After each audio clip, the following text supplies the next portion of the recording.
आपण असावे जवळे घ्यावी घ्यावी माझी भाग जरी का मागे नानिक कर जोडतो कथे काळी आपण असावे जवळे तुकया बंधू म्हणे देवा शब्द तुकाची राखावा कर जोडतो कथे काळी आपण असावे जवळे पांडुरंगा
कलावज्ञ जीव धरावतारण कलांतांक तेजोधी कामोदिवक्र कलानीशवादा पनोदा हरिश समाधिस्थ मूर्तिं भजे ज्ञानदेवं ओम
नमो ज्ञानेश्वर करुणाकर दयाळा तुमचा अनुग्रह धरू पावन भागू चराचरी नमो सद्गुरु तुकया ज्ञानदीपा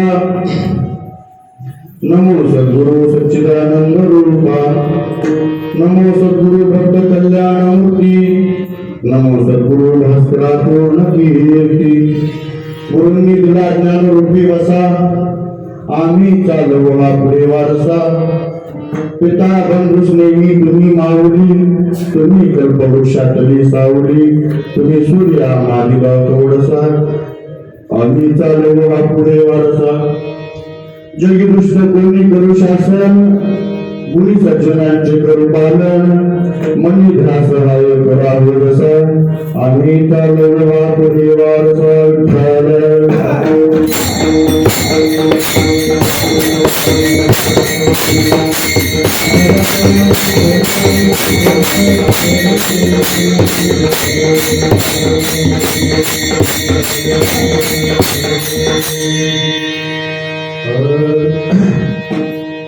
आज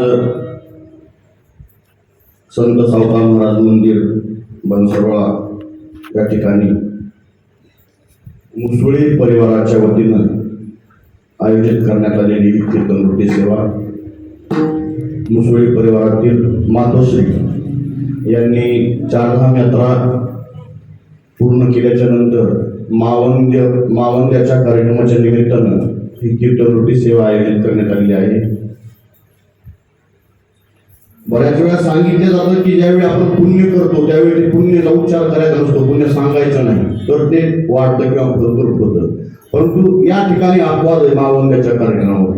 कारण जर आपण जे केलं आणि त्याच्यातून आपल्याला जे मिळालं ते जर इतरांना सांगितलं तर त्याचं ते देखील अनुकरण करतील आणि त्या अनुकरणाचा फायदा त्यांना देखील व्हावी. आणि हेच संतांचं कार्य आहे. आणि म्हणून केलेल्या पुण्यकर्माचा उच्चार व्हायला पाहिजे. स्वतःचं पुण्य कमी होतं का जास्त होतं हे मोजण्यापेक्षा जर तुमच्यामध्ये दुसरे 4 लोक पुण्य करत असतील तर नक्कीच तुमच्या पुण्यामध्ये वाढ व्हायला हरकत नाही. आणि म्हणून या कार्यक्रमाचं आयोजन करण्यात आलेलं आहे. तन्निमित्तेनं प्रसंगी श्री गदानी भटलेला अभंग जगद्गुरु जगदवंदनीय देव निवासी विश्वविख्यात संत तुकोबा यांच्या गाथ्यातील 4 चरणांचा निवडक प्रकरणातील अभंगातून या अभंगाच्या माध्यमातून जगद्गुरु तुकोबाराय संपूर्ण पारमार्थिक वाटचालीमध्ये मी काय काय केल्याच्या नंतर मला काय मिळालं हे लोकांना कळालं पाहिजे. यासाठी पारमार्थिक आयुष्यातील यश खुद्द देवालाच सांगतात. विठ्ठल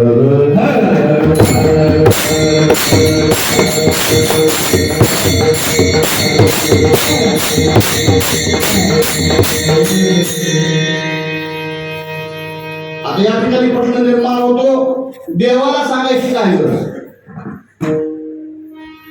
तुम्ही जे मिळवलं ते लोकांनी मिळवायला पाहिजे अशी तुमची इच्छा आहे, मग तुम्ही देवाला का सांगता? देवाला काय माहित नाही का? देवाला कळत नाही का? अंतरीचे बुध जाणे कळवळा व्यापक सकळा ब्रह्मांडाचा असा तो, त्याला सांगायची गरज आहे का? त्याला न सांगता कळायला पाहिजे ना. न सांगता तुम्हा कळू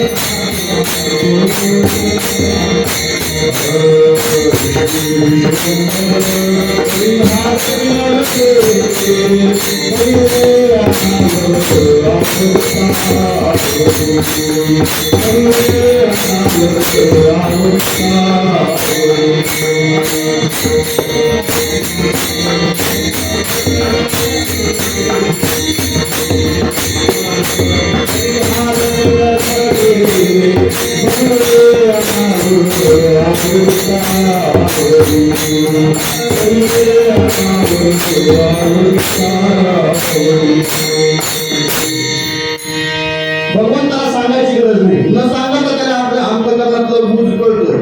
तरी हे अनावर आवडता आवडी तरीही मला आवडू शकत नाही, माझं सांगणं मी आवडू शकत नाही. चिंटी के पाव में घुंगरू बसता है वो भी अल्लाह सुनता है. मग त्याला वेगळं सांगण्याची काही गरज नाही, तरीही मी माझं सांगणं आवडू शकत नाही. अहो, ज्याला पुतण्याच्या स्तनातलं विष कळालं, ती कुठल्या हेतूने आपल्याकडे येते हे त्याला कळालं, तिचं काय झालं सगळ्यांना माहित आहे. ज्याला महांबळ भटाच्या अंतकरणातला हेतू कळाला त्याला तुकोबाराचा हेतू कळला नाही का? ज्याला सुदाम्याच्या अंतकरणातली घालमेल कळाली, माझा बालमित्र माझा जीवन सखा माझ्याकडे काहीतरी मागण्याचे हेतून आलाय, परंतु मला काहीतरी मागण्याचं धाडस त्याला होत नाही, हे सुद्धा त्यानं बरोबर जाणलं आणि न मागता त्याला दिलं. आणि इतकं दिलं की त्याची अपेक्षाही नव्हती. अगा दूध म्हणत यासाठी अवघ्याची श्राद्धीची करून वाटी उपमन्यू पुढे दुर्चेते ठेवली देशी. इतकं दिलं, अंतकरण जाणलं. ज्याला मिरेच्या प्याल्यातलं विष कळालं, जन्म देणाऱ्या बापानं मिरेला विष दिलं, परंतु तिच्या कंठाच्या खाली त्यानं उतरू दिलं नाही. का? जाणलं. तो जाणतो. ते सोडा, हे सगळे भक्त होते किंवा स्वतः भक्ती करत होते,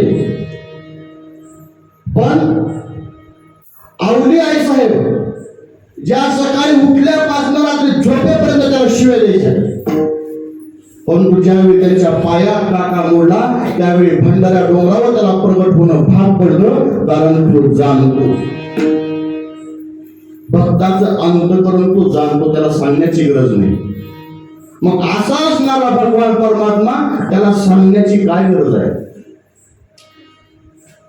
जसं विज्ञानामध्ये पदार्थाच्या 3 अवस्था असतात, स्थायू, द्रव, वायू. आता ही भाषा थोडी जड आहे विज्ञानाची, मग आपल्या भाषेत सांगतो, घट, पातळ आणि पोकळ. सोपं. तसं प्रसादाच्या किंवा माणसांच्या पण 3 अवस्था आहेत. पहिला जड, जीवातले 2 प्रकार आहेत, जड. आणि दुसरा जो जीव आहे तो तैल बुद्धीचा, जड बुद्धीचा जीव आणि तैल बुद्धीचा जीव. आणि याच्यानंतर तिसरी अवस्था ती ईश्वरावस्था. जो पहिला गट आहे जड बुद्धीचा जीव, त्याला कितीही सांगितलं तरी कळत नाही. त्याच्यासमोर डोकं आपण घ्या. तुकोबरायांच्या बाबतीत हे झालं. प्रत्येकाला घरी जाऊन सांगितलं, देव घ्या कोणी, देवाघर कोणी, आयता आला घरात बसून, देव घ्या फुका, तुम्हाला मिळालाय, मला किती त्याचा फायदा झालाय, प्रत्येकाला सांगितलं. त्यावेळी गावकऱ्यांनी, परिसरातील सर्व लोकांनी तुकारामाला देव गोळा ठरविलं. ऐकलं नाही.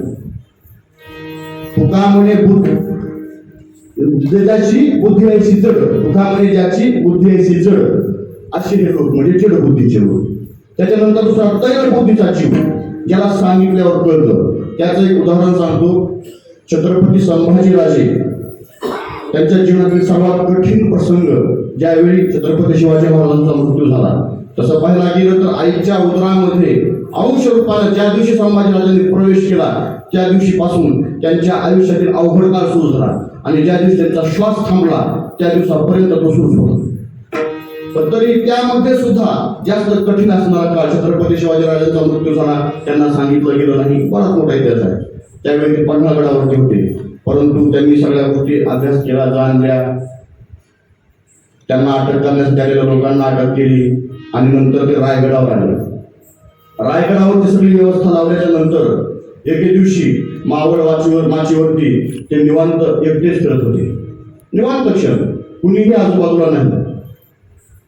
आणि तेवढ्यात त्यांना महादरवाजाकडं काहीतरी गोंधळ असल्याचं ऐकायला आलं. त्यांनी एक सेवकाला बोलवला, तिकडं काय आहे बघ. सेवक गेला, त्यांना पाहिलं आणि परत येऊन सांगितलं, तिथं कोणतरी म्हातारा माणूस आलाय आणि तो तुम्हाला भेटायचा म्हणतोय. काम काय आहे काही सांगत नाही, फक्त तुम्हाला भेटायचं आहे. येऊ द्या म्हणजे दुनिया. त्या म्हाताऱ्या माणसाला संभाजीराजांकडे आणण्यात आलं. त्यावेळी संभाजीराजानं त्यांना विचारलं, सांगा बाबा काय काम आहे तुमचं, तुम्हाला काही पाहिजे आहे का? त्यावेळी त्या बाबांनी सांगितलं की पोरा, आम्हाला काहीच पाहिजे नाही, मी घ्यायला नाही, मी द्यायला आलोय. आणि ते द्यायला आलोय ज्याची तुला आज गरज आहे. म्हटले काय? त्यावेळी आपल्या कमरेला ठेवलेली एक अंगठी त्या म्हाताऱ्या बाबांना काढली आणि संभाजीराजांना दिली आणि सांगितलं, काहीही कर पण ही अंगठी बोटातून काढू नको. ही अंगठी बोटातून काढू नको, उजव्या हातामध्ये घाल, बोटातून काढू नको. आणि ही साधी अंगठी नाही, या अंगठीमध्ये जो हिरा आहे तो हिरा रंग बदलतो, आहे लाल रंगाचा. परंतु ज्यावेळी त्याच्या जवळ विष येतं त्यावेळी तो हिरवा होतो. आणि म्हणून ही अंगठी तू कधीही हातातून काढू नकोस. एवढं बोललं आणि म्हातारा निघून गेला. संभाजीराजांनी शोधाशोध केली, तो काय सापडला नाही. परंतु सांगितलेलं ऐकलं आणि ती अंगठी आपल्या हातामध्ये घातली. बरेच दिवस उलटले आणि एके दिवशी संभाजीराजांची जेवणाची वेळ झाली. ते जेवणाकरता बसले. मग पाकखान्यातनं खानसामानं जेवणाचं साहित्य वगैरे आणलं, त्यांच्या समोर ठेवलं. परंतु असा भिजवलेला तो खानसामा यांच्या काही लक्षात आलं नाही. त्यांना ते ताट वगैरे ठेवलं आणि लगेच निघून गेला, थांबला नाही. निघून जो गेला तो आपल्या पिशव्या गुंडाळल्या आणि गड सोडून निघून गेला.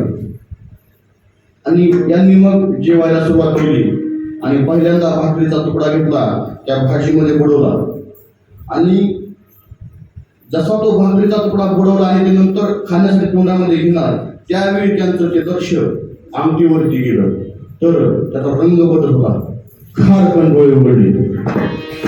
सांगितलेलं ऐकलं, सांगितल्यावर कळतं, याला तैलबुद्धीची म्हणतात. परिणाम काय झाला, त्यांचा जीव वाचला आणि शत्रूंना शिक्षा झाली. असे लोक कमी असतात आणि तुकोबारांना असे लोक भेटले नाही. तुकोबारांना जे सांगायचं होतं ते ऐकणारे लोक तुकोबारांना भेटले नाही. खूप प्रयत्न केले, एवढं काय पूर्ण करून सांगितलं विठ्ठलाला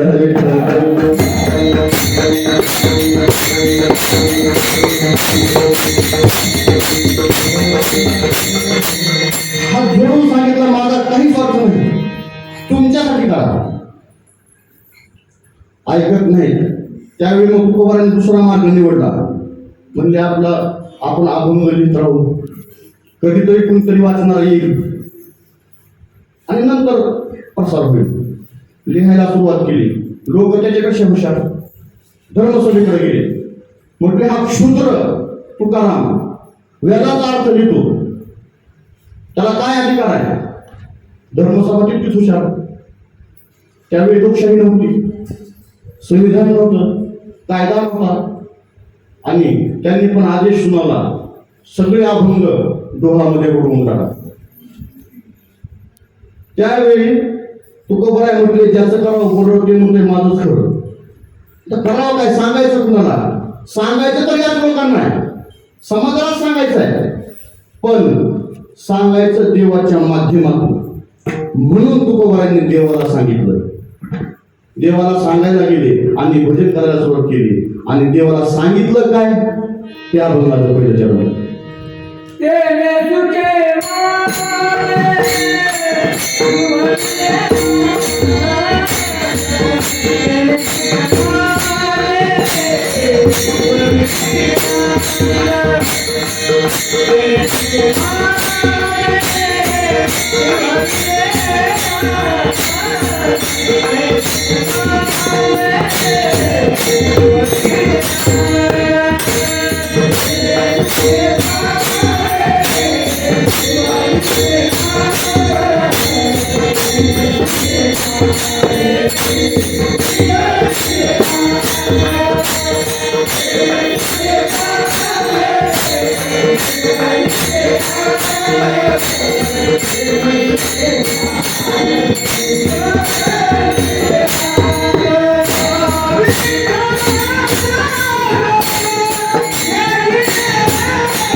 तेने सुखे माझे निवविले अंग, विठ्ठल हे जग देखिले.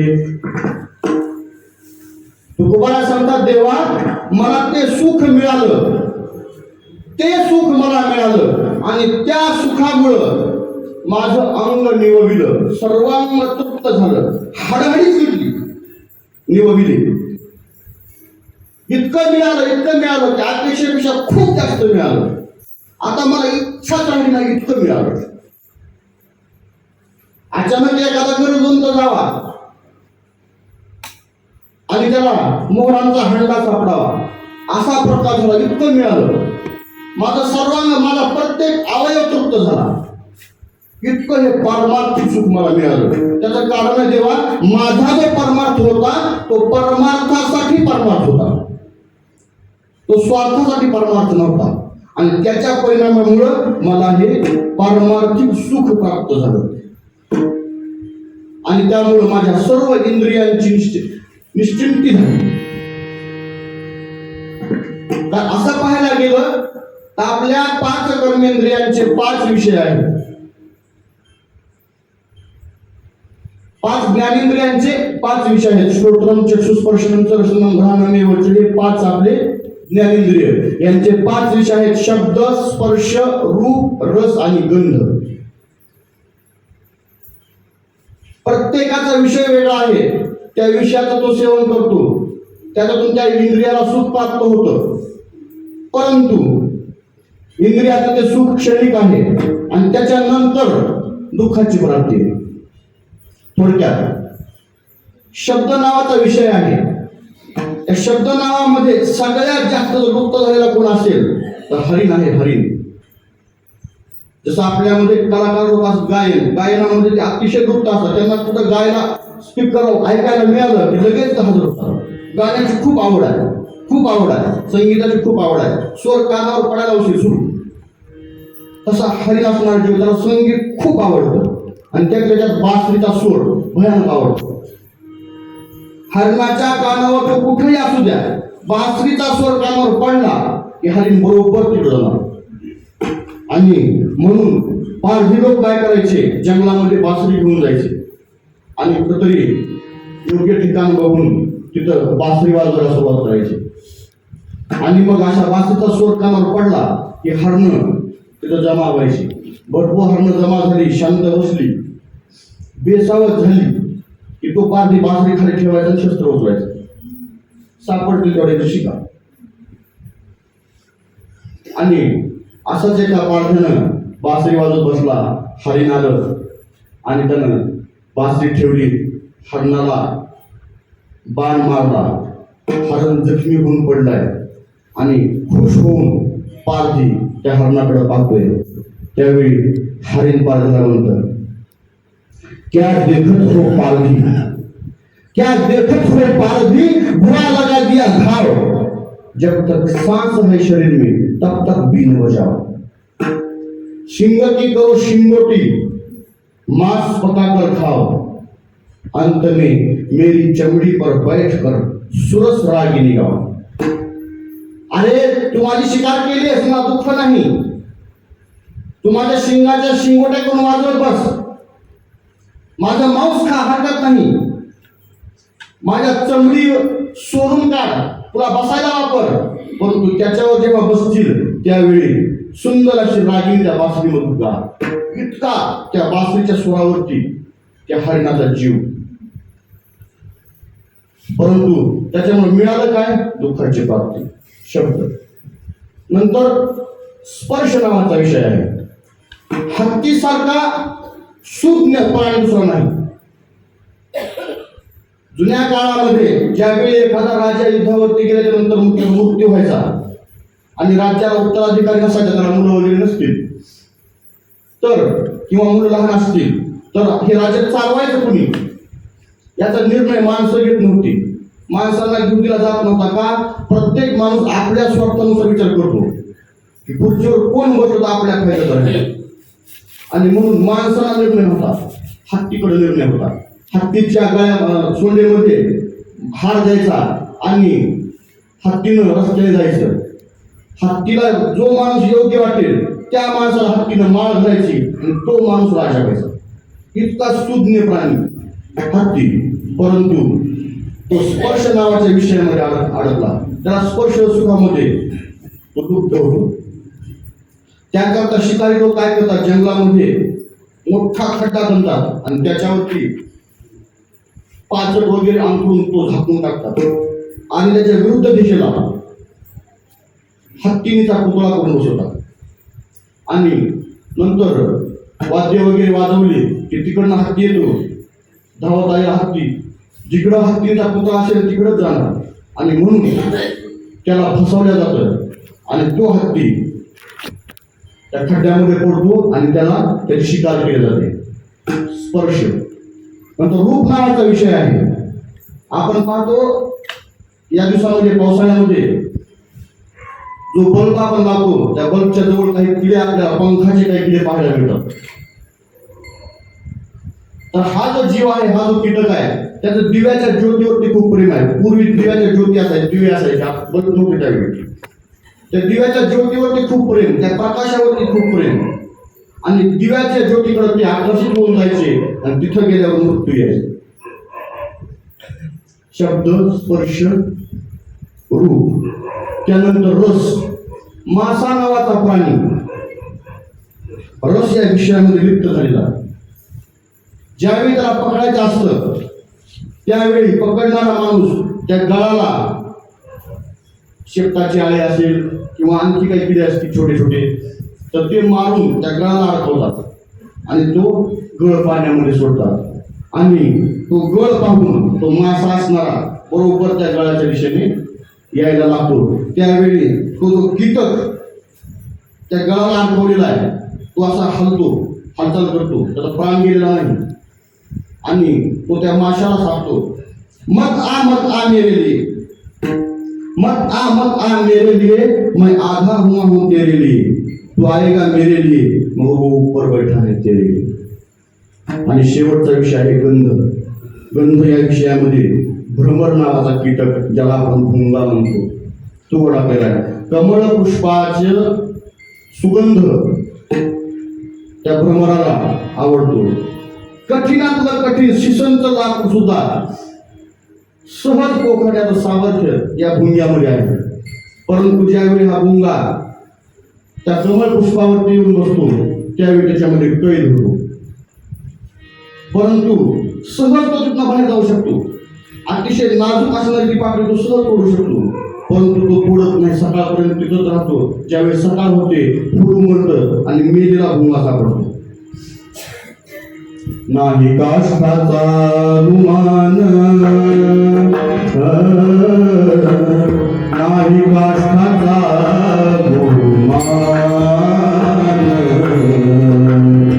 थोडी भ्रमरासमान, थोडी भ्रमरासमान,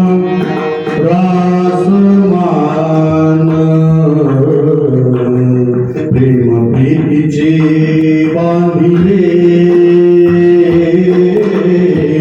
प्रेम प्रीतीचे बांधिले. तो भुंगा कैद होतो पण तो विषय सोडत नाही. परंतु त्याची उत्पत्ती काय, मिळालं काय, दुःख. पंचविषयामधला कुठल्याही विषयामध्ये गेला तर तुम्हाला शेवटी दुःख मिळतं. परंतु तुकोबारायांचा असा विषय आहे की त्या विषयानं एक एक इंद्रिय बारी नाही, सगळे इंद्रिय एकदाच एका क्षणात तृप्त होतात. विषय तो त्यांचा झाला नारायण, नावडे जिनातून माता पिता.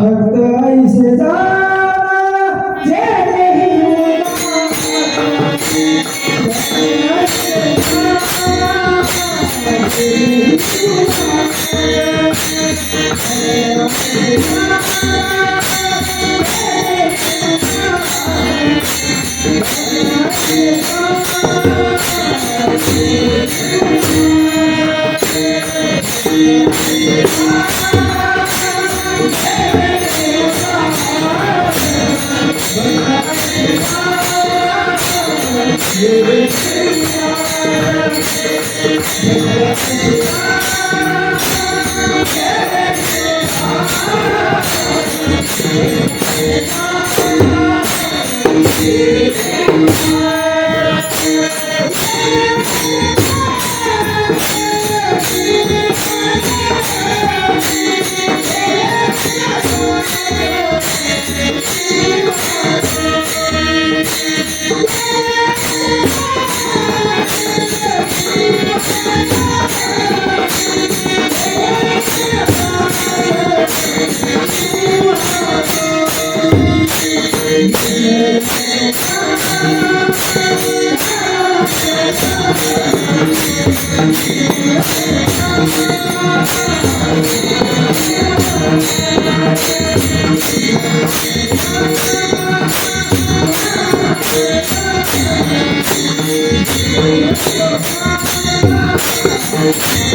सिद्धार्थाच्या दिवशी राज्य सुखाचे आशापाश तोडून जंगलामध्ये निघून गेला, त्या दिवशी गौतम बुद्ध झाला. गेले आशापाश निवारून, आणि ज्या दिवशी मी सगळे आशापाश सोडून देवा तुझ्या शोधामध्ये निघालो, त्या दिवशी मला समजलं की प्रत्येक ठिकाणी तू भरल्या तेने सुखे माझे निवविरे अंग, विठ्ठल हे जग देखील.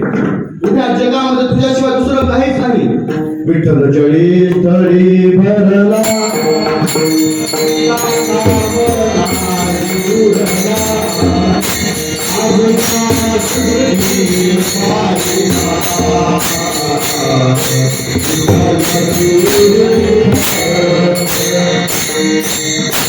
विठ्ठल जळीच तळी भरला तरी का ठाव नाही निर्ला, अर्जन्या दृष्टीने पाहिला विठ्ठलची विठ्ठल. विठ्ठल विस्तारला जळी सप्त पाताळ भरोनी, विठ्ठल व्यापक त्रिभुवनी. विठ्ठल मनी मानसी, प्रत्येक ठिकाणी विठ्ठल आहे, भगवान परमात्मा आहे, याची मला जाणीव झाली. म्हणून त्या सुखाची अनुभूती माझ्या अंगातून बाहेर पडायला लागली. मला कळायला लागलं की देवा तुझ्याशिवाय कुठंच काही नाही. तू आणि तू आणि तू आहेस. ज्याप्रमाणे ती गौरव तुला ओवाळ्या करता सकाळी सकाळी ताट घेऊन आली आणि बघायला लागली, तर सगळीकडे तू दिसायला लागलास. कहाँ पगडारू देखे अनेरा, देखे तो सब वही मेरा. कहाँ पगडारू देखे अनेरा, देखे तो सब वही मेरा. लागलेले माय आता कोणा ओवाळू, जिकडे पाहे तिकडे चतुर.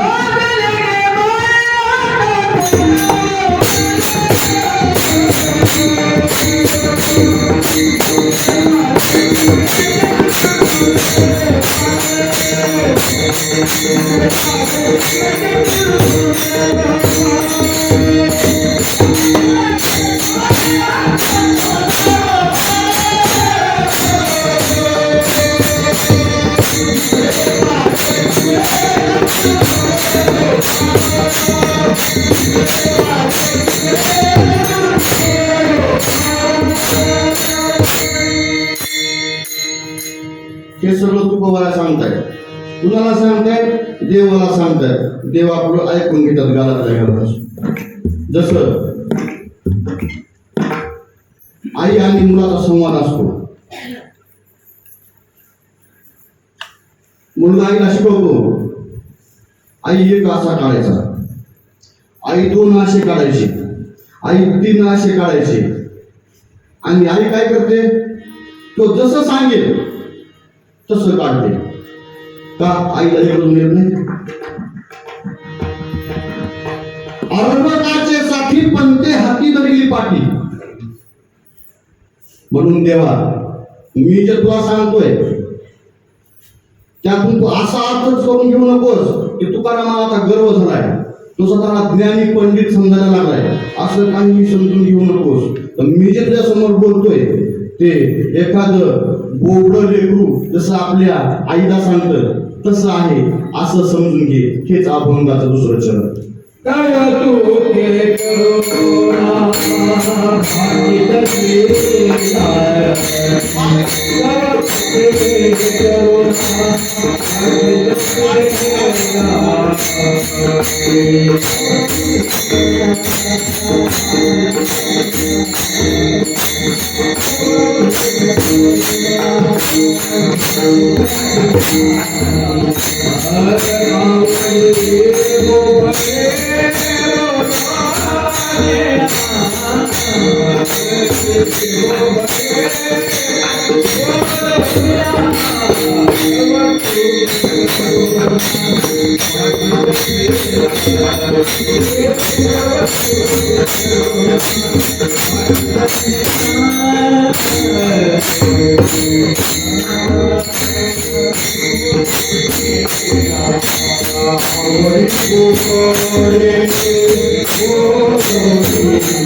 कौतुके करुणा भागी तसे लाडे आवडी बोबडे बोलून या तुकोबरा सांगतात भगवंता.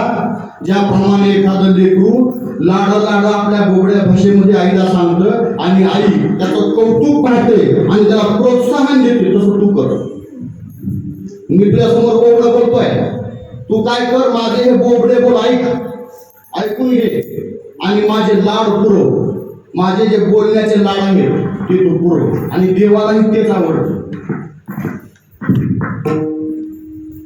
गोकुळामधली घटना आहे. भगवान श्रीकृष्ण लहान होते आणि ते गोकुळामध्ये मैदानामध्ये रांगत बाहेर आले. आईसाहेब आतमध्ये घरात उतरले असतील, आजूबाजूला कोणीच नाही. आणि एक म्हातारी होती, परंतु कर्मधर्म संयोगाने तिला मूळ बाळ झालेलं नव्हतं. अशी असणारी एक स्त्री, ती सफरचंद विकायची. ती सफरचंद विकणारी स्त्री कृष्णाच्या वाड्यासमोरून जात होती, नंदबाबाच्या. आणि जाताना सफरचंद घ्या, कांदे दिलो, आलू दिलो, तर चालू होतं. जात असताना कुणी माणूस दिसला नाही. सहसा विकणारे माणूस दिसला तर सहज पुढे निघून जातात. परंतु तिची नजर त्या बाळावरती पडली. आता साक्षात कृष्ण समोर दिसतोय म्हटल्याच्या नंतर कोण पुढे जाईल तिथून? तिचा पाय काय पुढे ओढला नाही. ती परत आली जवळ आणि त्या बाळाच्या जवळ येऊन पाठी टेकली आणि बसली. बाळा, तुझी आई काय? याला तर बोलता येत नाही. आणि मग लगेच लेकरूची सफरचंद टोकन मोठे ताजे सफरचंद तिथं हात करायला लागलं. मग त्या बाईनं एक सफरचंद घेतलं आणि त्या बाळाच्या हातामध्ये दिलं. कृष्णाला बघितलं, तिला स्वतःचं दुःख आठवलं. अरे असं बाळ आपल्या घरात आलं असतं, किती खेळलं असतं, मी किती खेळलं असतं. लगेच स्वप्नरंजन. स्त्रिया भावनाप्रधान असतात आणि ते सुरू झालं. आणि या बाळानं ते फळ घेतलं. आता हे का बसलेलं बाळ आहे का? हे बाळ काय म्हटलं? आई शब्द कानावर पडल्याबरोबर त्या माऊलीच्या डोळ्यातून घळघळ अश्रू. ते पुन्हा पुन्हा म्हणे आणि आणखी एक वेळा म्हण, आणखी एकदा म्हण फक्त.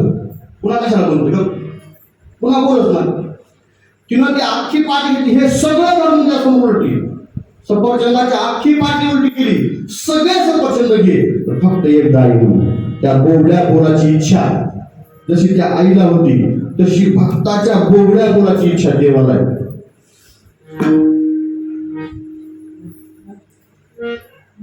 विद्वानांपेक्षा चोजवीत म्हणणारा भक्त देवाला आवडला, हा इतिहास आहे. का? त्याचा भाव. देव फक्त अंतकरण पाहतो, देव भावाचा भुकेला आहे. आणि ते अंतकरण तो पाहतो. मग तुमचे बोल कितीही बोबडे असले तर तो तुमचे बोबडे बोल घेतो, हे तुकोबारांना माहित आहे.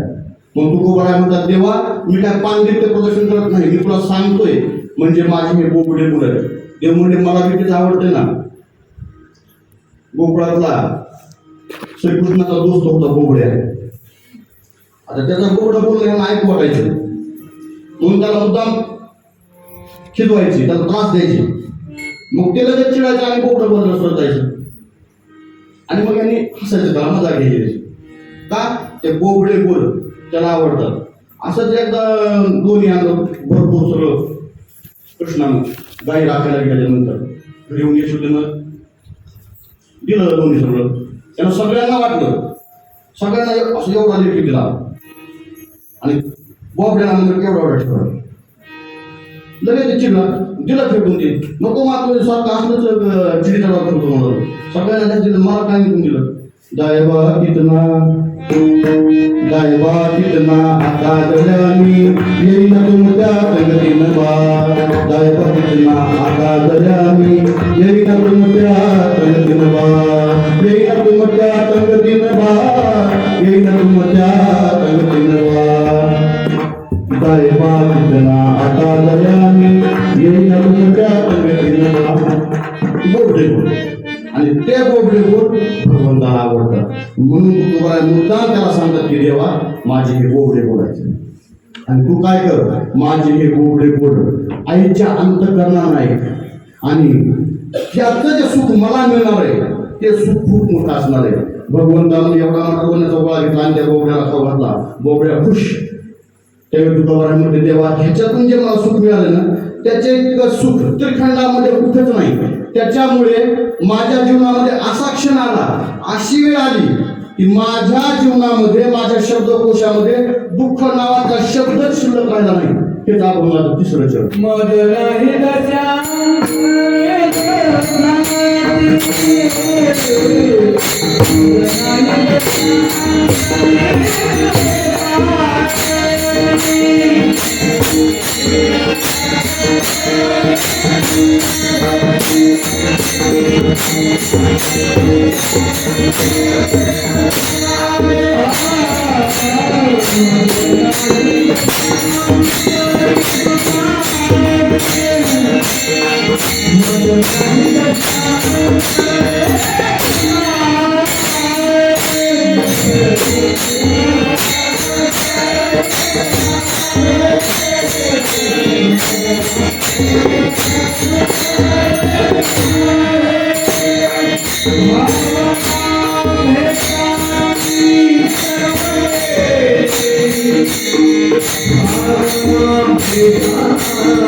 म्हणतात मज नाही दशा अंतरी दुःखाची भावना भेदाची सर्व गेली.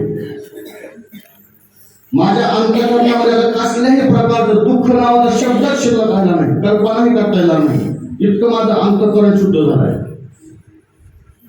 काय उले मज पांडुरंगा पायी रिद्धी सिद्धी पायी ओळंगती, इतकं मला मिळालंय. म्हणून दुःख कशाला म्हणतात हे मला माहित नाही. आणि विशेषतः अंतरी दुःखाचे हा शब्द वापरलाय अंतःकरणामध्ये माझ्या. कारण जे काही दुःख निर्माण होतं ते जगात कुठंही निर्माण होत नाही, ते आपल्या अंतःकरणामध्ये होतं. अंतःकरणामध्ये असे चार रथी महारथी बसले की हे चौघजण चांगला चौघडे हा शब्द आहे ना, लोकांना माहित ना, लोक वापरतात कशा करतात इतरांबद्दल बोलताना, परंतु ही चांगला चौकडी आपल्या अंतःकरणामध्ये असते म्हणून हा शब्द निर्माण झालेला आहे. अंतःकरण चतुष्ट असं त्याला शास्त्रीय भाषेत म्हणतात. मन, बुद्धी, चित्त आणि अहंकार ही ती चांगला चौकडी. हे चार लोक तुम्हाला कुठल्याही प्रकारे ओढून नेतात आणि दुःखाच्या जवळ न पडतात. आणि जोपर्यंत त्यांच्यावर आपण विजय मिळवत नाही तोपर्यंत सुख काय असतं हे आपल्याला कळू शकत नाही. आणि म्हणून अंतःकरण हे माहेर घर आहे दुःखाचं. कारण हे लोक त्याला खेचून तिथे घेतात. त्याच्यामध्ये सगळ्यात पहिलं आहे मन. मनुराजा एक देहपुरी, तो गणराजा गणपती आधी मनगी हाती. मन इंद्रिया प्रधान, इंद्रियांचा तो प्रधान आहे. मनो मधुकरो मेघो माधव मधुनो मा मधो मरकटो मच्छो मकारा दश चंचला. जगात सगळ्यात चंचल 10 गोष्टी आहेत आणि त्या 10 जणांचा मालक प्रमुख जो कोण असं नेता तर तो मन आहे. इतकं ते मन चंचल आहे. आणि हे चंचल काय करतं, मन आपल्याला दुःखाकडे घेऊन जातं. सर्कसवाल्या लोकांना जर माकड पकडायचं असेल तर ते काय करतात, ज्या भागामध्ये माकडं जास्त असतात त्या भागामध्ये अशा प्रकारचं भांडं घेतात की ज्याचं तोंड लहान असेल आणि त्या लहान तोंडाच्या मोठ्या भांड्यामध्ये फुटाणे टाकतात आणि ते मैदानामध्ये ठेवून देतात. मग माकडं येतात आणि ते फुटाणे घेण्यासाठी त्यामध्ये हात घालतात, पण तो हात काय बाहेर निघत नाही, ते बद्ध होतं, सापडतं. त्याला चंचलपणा पण जात नाही तोपर्यंत ते बद्ध होतं. ज्या दिवशी चंचलपणा गेला त्या दिवशी आपोआप तो सुटणार आहे. पण चंचलपणा जोपर्यंत शिल्लक आहे तोपर्यंत मात्र तो बद्धच राहणार. असं असणारं मन आहे, ते बद्ध करून ठेवतं. त्यानंतर बुद्धी येते. बुद्धी मनाच्या नंतर दुसरा क्रमांक आहे बुद्धीचा. बुद्धीचं काम आहे संकल्प आणि विकल्प करणे. जर बुद्धीनं संकल्प केला तर अडचण नाही, पण बुद्धीनं जर विकल्प केला तर दुःखाशिवाय पर्याय नाही. रामायणामध्ये एक पात्र आहे जे बुद्धीचं प्रतीक आहे, तिचं नाव आहे मंथरा. एक मंथरा रामायणामध्ये आली, एक मंथरा, आणि तिनं बरोबर तिचं काम केलं. बुद्धीनं विकल्प केला, मंथरेनं विकल्प केला आणि तो कैकेयीच्या अंतःकरणामध्ये सोडला. त्याचा परिणाम काय झाला ते आपल्या सगळ्यांना माहित आहे, बुद्धी. आणि म्हणून ही बुद्धी आपल्याला दुःखाकडे घेऊन जाते. जगाच्या मालकाला दुःखामध्ये बदल केले एका बुद्धीने, एका मंथरेनं. बुद्धी. त्यानंतरचा नंबर आहे चित्त. चित्ताचं खरं काम आहे चिंतन करणे. पण चित्त चिंतन कधी करतं? ज्यावेळी बुद्धी संकल्प करते त्यावेळी चित्त चिंतन करतं, आणि ज्यावेळी बुद्धी विकल्प करते त्यावेळी चित्त आपल्याला चिंता करतं. आणि चिंता से घटे चतुराई, चतुराई से शरीर. एकदा माणूस चिंता करायला लागला, नसलेली गोष्ट बुद्धी सोडून देते, आणि एकदा माणसाला तिनं पकडलं की मग बुद्धी चित्त काय करतं? चिंता करायला सुरुवात करतं. आणि जशी चिंता वाढत जाईल तसं तसं तो माणूस मृत्यूच्या जवळ जातो. एका जेलमध्ये 4 कैदी होते ज्यांना फाशीची शिक्षा झाली होती. त्यांना उद्या फाशी द्यायचे. त्यावेळी एक शास्त्रज्ञ तिथे गेला, म्हटला अशी पद्धती त्यांना फाशी देणार आहे, त्यांचा मृत्यू अटळ आहे, तर मला एक छोटासा प्रयोग करायचा, मला परवानगी मिळाली. मग ते काय प्रयोग आहे? तर म्हणजे तुम्हाला कळेल तो, त्यांना मृत्यू द्यायचा ना, त्यांना मृत्यू मिळेल, पण तो सर्वपदवंशाने मिळेल. काय हरकत नाही, त्याला परवानगी दिली का तर प्रयोग करायचा होता ना. आणि मग त्या 4ही कैद्यांना समोर बोलावलं गेलं. त्या ठिकाणी 4 भांडे आणले, ते झाकून ठेवले होते. त्यापैकी पहिल्या भांड्यामध्ये विषारी साप ठेवला, आणि दुसऱ्या 3 भांड्यामध्ये ससे ठेवले. ससे. पहिल्या कैद्याला बोलवलं आणि सांगितलं तुम्हा 4घांनाही शिक्षा दिली. कशाची? साप चावून मृत्यूची. या भांड्यामध्ये अतिशय विषारी साप आहे, तुम्ही याच्यामध्ये हात टाकायचा, तो तुम्हाला दोष करेल, तुम्ही मरणार. पहिला कैदी आला, त्यांना हात टाकला, आतमध्ये विषारी साप होता, त्याला चावा घेतला, तो कैदी जागेवर प्राण झाला. ह्या ठिकाणी बघितलं. पुढच्या 3ही भांड्यामध्ये ससे. या ठिकाणी एकाच बोलवलं, आणि तिघांना पण त्या भांड्यामध्ये एकाच वेळी हात घालायला लावला. तिघं प्राण झाले. का? ज्यावेळी पहिल्याला साप चावला पुढच्याला, त्यावेळी या तिघांची बुद्धी जागी झाली, आणि तिने यांच्या मेंदूमध्ये विकल्प सोडला. आणि हा विकल्प इतका वाढला की सस्यानं बोट पकडल्यावर सुद्धा साप चावला असं समजून ते तिघं गेली. चित्त चिंतन जर करायला लागलं, इतक्या लांब नेऊन सोडतं की विनाशाशिवाय काही शिकत नाही.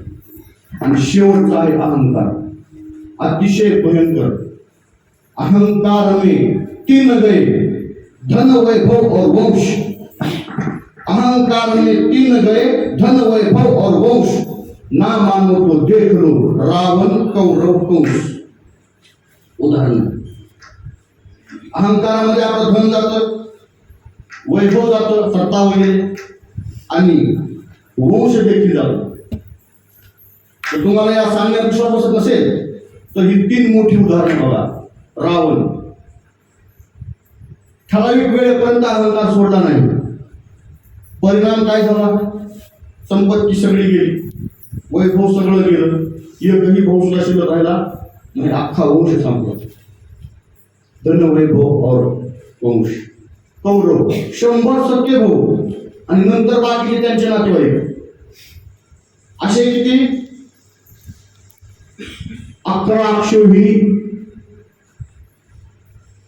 परंतु सगळेच्या सगळे संपले. वंश, रावण, कौरव, कंस, आणि कंसानंतर इतका मोठा अहंकार केला की त्याच्या बापाला त्यांनी बंदिवासामध्ये टाकलं, आणि तो अहंकार कंसाला मृत्यूपर्यंत घेऊन गेला. ही आहेत मन, बुद्धी, चित्त आणि अहंकार. ही जी चांदाल चौकडी आहे, ही चांदाल चौकडी कसल्याही व्यक्तीला दुःखापर्यंत ओढत येते. पण ज्याप्रमाणे जंगलामध्ये झाडाखाली सिंह येऊन उभा राहिल्याबरोबर झाडावरची माकडं पटापट खाली पडतात, त्याप्रमाणे एकदा ईश्वराची अनुभूती झाली, एकदा त्याला पाहिलं की ते नंतर शिल्लक राहत नाही. की मन, बुद्धी, चित्त, अहंकार सगळे शुद्ध होतात, सगळे थंड होतात. म्हणून माझ्या अंतःकरणामध्ये आता दुःखाचा लवलेशही राहिलेला नाही, आणि त्याचा परिणाम काय झाला आहे मज नाही दशांतरे दुःखाची, भावना भेदाची सर्व गेली. सगळ्या प्रकारचे भेद देवा तुला पहिल्यापासून कळून पडले. का तर चराचरामध्ये तू आहेस, सर्वत्र तू व्यापक आहेस. जे काही दिसतं ते सगळं तू आहेस हे मला कळाल्याच्या नंतर आता मला माहित आहे की दुःखाचा विषयच नाही. भेदाच्या इतर भावना सोडून द्या. जातीय भेद असतील, धर्मीय भेद असतील, वंशभेद असतील, वर्णभेद असतील, सगळे भेद सोडा. हरिहातले भेद असतील तेही भेद सोडा. पण देवा, देव आणि भक्त हा आपल्या दोघांचा जो भेद आहे तो सुद्धा भेद मला संपून गेला. भावना भेदाची सर्व गेली. आणि ज्यावेळी सगळ्या भावना निघून जातात त्यावेळी आपल्या समोर भगवंताच्या नामाशिवाय दुसरं काहीही शिल्लक राहत नाही. म्हणून ते नाम काय आहे? सर्वश्रेष्ठ आहे. विठोबा कुमार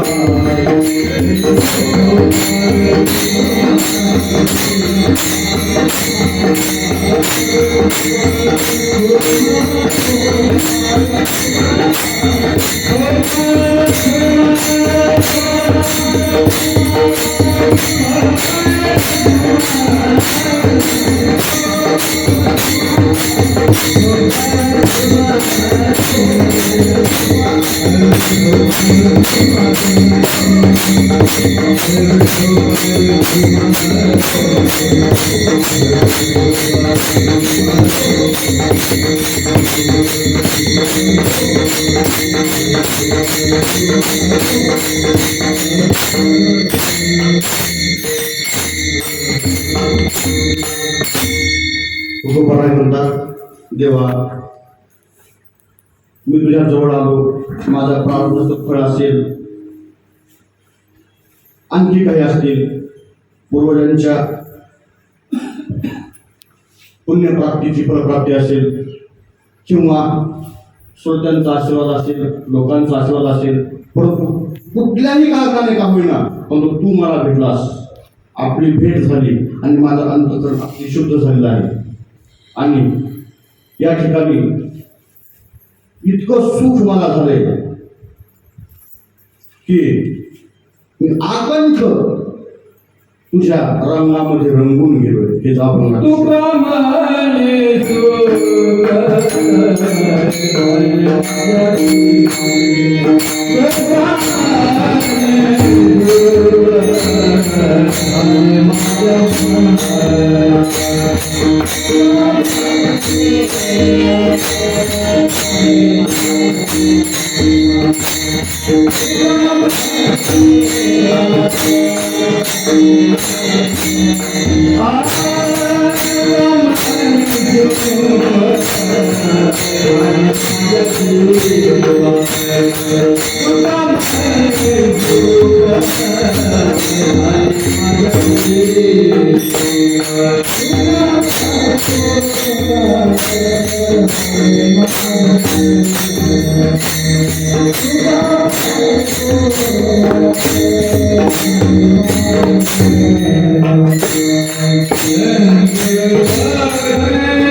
तुका म्हणे सुख झाले माझ्या जीवा, रंगलो केशवा तुझ्या रंगे. आणि ईश्वराच्या या रंगामध्ये मिसळण्यासाठी सगळ्या संतांनी पंचभूतापासून जे जे तयार झाले ते सगळं त्यांनी तयारी ठेवली. या सृष्टीमध्ये आपण जे काही पाहतो पंचभूताशिवाय पृथ्वी, आप, तेजवी, वायू आणि आकाश, हे पाच तत्व जर सोडले तर आपण देखील त्या ठिकाणी तुकोबरायांच्या वैकुंठ गमनाबद्दलचे जे वेगवेगळे विचार आहेत त्यापैकी काही विद्वान लोकांचं असं मत आहे की तुकोबरायांनी काय केलं, एक खरोखरचं विमानामध्ये बसून गेले असं नाही, किंवा गरुडावरती बसून गेले असंही नाही. काही विद्वानांबद्दल सांगतो, प्रत्येकाने वेगवेगळी मत आहेत, सगळ्यांची सांगत बसा आपल्याला रात्र पूर्ण नाही. थोडक्यात सांगतो, काही लोकांचं असं म्हणणं आहे की तुकोबरायांनी काय केलं, तुकोबरायांना ज्याप्रमाणे वेदाचा पूर्ण जाण होती त्याप्रमाणे योगाची देखील पूर्ण जाण होती. आणि त्यांनी आपल्या योग सामर्थ्यानं प्रत्येक पंचभूतापैकी प्रत्येक भूताचा जो भाग आहे तो त्याला देऊन टाकला आणि लुप्त झाले. कुडी सहित लुप्त झाला. पृथ्वीचं जे तत्व आहे, पृथ्वी म्हणजे जमीन, जमिनीचं जे तत्व आपल्या शरीरामध्ये काय काय जेवढा कठीण भाग आहे तेवढं सगळं घट स्थायू तो सगळा भाग पृथ्वीचा आहे. आपली नख, आपली त्वचा, आपले केस, आपली हाडं, हा जो भाग आहे हा सगळा भाग पृथ्वीचं तत्व आहे. ते पृथ्वीला देऊन टाकतो, जो घेऊन जातो.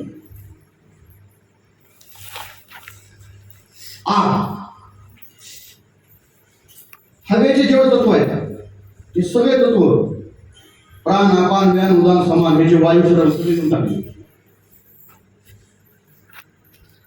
जल पाण्याचे तत्व आहेत, रक्त, रेत, हा जो आपल्या शरीराचा भाग आहे, श्लेष्म, हा सगळा ज्याचे त्या देऊन टाकला पाण्याला घेऊन जातो. पृथ्वी, तेज, अग्नीचं जे तत्व आहे, जठराग्नी, क्रोधाग्नी, सगळ्या प्रकारच्या अग्नी जे आहेत आपल्या शरीरात समजून सगळे अग्नी, मुळात अग्नी जे आहे जठराग्नी, अग्नीला देऊन टाकतो.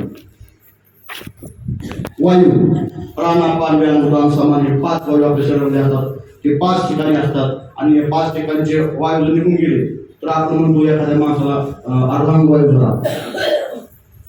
ज्या अवयवातला वायू निघून गेला तो अवयव काम करणं बंद करतो. त्याप्रमाणे वायूचं तत्व वायूला देऊन टाकलं. आणि आकाश जर का जी पोकळी शरीरामध्ये शिल्लक राहते तर तो आकाशाचा भाग आहे. प्रत्येक तत्वाला, प्रत्येक पंचभूताला त्याचा भाग देऊन टाकतो कोबऱ्याने योग सामर्थ्यानं. आणि पुढे सहित तुका लुप्त झाला. अशा प्रकारच्या कोबऱ्यांचं वैकुंठ गमन झालं असं काही विद्वान लोकांचं मत आहे. आणि हे सगळ्या संतांनी देवालाच मागणी केली, देवा आम्हाला या पंचभूतापैकी काहीही नको. सुदासजींचा प्रश्न विचारले, जल से पतला कौन है, कौन भूमि से भारी, कौन गगन से तेज है, कौन काजल से काली. जल से पतला ज्ञान है और पाप भूमि से भारी, क्रोध अगन से तेज है और कलंक काजल से काली. रंग दे चुनरिया. भगवंता तुझ्या रंगामध्ये आम्हाला मिसळून घे. आणि त्या प्रत्येक जो तत्वाचा रंग आहे तो आम्हाला नको आहे, आम्हाला फक्त तुझा रंग पाहिजे. आणि म्हणून संतांनी मागणी केली की देवा तुझ्या रंगामध्ये आम्हाला मिसळून घे. आणि ज्यावेळी मिसळून घेतलं त्यावेळी तुकोबा सांगतात, तुका म्हणे सुख झाले माझ्या जीवा, रंगलो केशवा तुझ्या रंगी आता देवा. मी तुझ्या रंगामध्ये रंगून गेलोय. म्हणजे देव आणि भक्त हा जो भेद होता नाथचरणातला तो भेद आता राहिला नाही. देव पाहावया गेलो तेथे देवची होऊन ठेवलो. आता मी ईश्वरानुभूती जी असते ती मला आले. ब्रह्मसत्य जगन मिथ्या हे मला कळाले. ते ब्रह्म मी आहे हे मी कळालंय. म्हणून आता देवा मी तुझ्यापेक्षा वेगळा नाही. ज्याप्रमाणे पावसाचा जो थेंब असतो तो जोपर्यंत पृथ्वीवर येतो तोपर्यंत थेंब असतो. जोपर्यंत प्रवास सुरू आहे तोपर्यंत थेंब आहे. जोपर्यंत आपला प्रवास सुरू आहे तोपर्यंत आपण माणूस आहोत. ज्या दिवशी आपला प्रवास संपला त्या दिवशी आपण माणूस नाही. थेंब तर विहिरीत पडला तर त्याची विहीर होते. थेंब जर नदीत पडला तर त्याचा प्रवाह होतो. थेंब जर समुद्रात पडला तर समुद्र होतो. कुठं पळायचंय आणि कुठल्या दिशेला जायचंय हे थेंबानं ठरवायचं. आणि या प्रत्येक थेंबानं ठरवलं आणि तो प्रत्येक थेंब त्या भक्तिरूपी समुद्रामध्ये गेला. आणि भक्तिरूपी समुद्रामध्ये गेल्याच्या नंतर सगळे देव झाले. आणि म्हणून देवामध्ये आणि भक्तामध्ये फरक नाही. आपण देवाला, भक्तांना, सर्व संतांना काय करतो, ईश्वराचे अवतार मानतो, सांगतो आणि सांगितलं जातं. त्याच्यावरती संपूर्ण सांप्रदायिक लोकांची श्रद्धा आहे. आणि असं असताना तुकोबरा सांगतात की देवा तू माझ्यावर खूप मोठी कृपा केलेली आहेस. माझ्या पिढ्यानपिढ्याचे सगळी दुःख संपली. आणि हे सगळं मला कळायला पाहिजे. तर हे सगळं माझ्या समाजाला कळायला पाहिजे. ही सगळी माझी लोक आहेत. हा समाज माझा आहे. माझ्याप्रमाणेच हे पृष्ठतलावरती आले. ज्यावेळी पृष्ठतलावर यायचं असतं त्यावेळी पाप आणि पुण्य दोन्ही पार्टी जर बरोबर असतील तरच आपल्याला पृथ्वीवरती जन्म मिळतो. हा सिद्धांत आहे, नियम आहे. का तर पापाचं पारडं जड असेल तर नरक मिळतो, पुण्याचं पारडं जड असेल तर स्वर्ग मिळतो.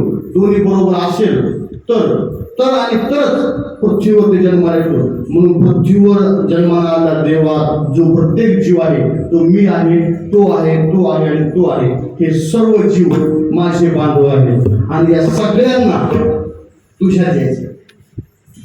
आणि म्हणून देवा मी जसा तुझ्यात आलो, मी ज्या ज्या अनुभवातून तुझ्यापर्यंत पोहोचलो ते अनुभव हे लोक ऐकत नाहीत रे. तर काय कर, माझे हे विचार यांच्या गळी उतरव, यांना सांग.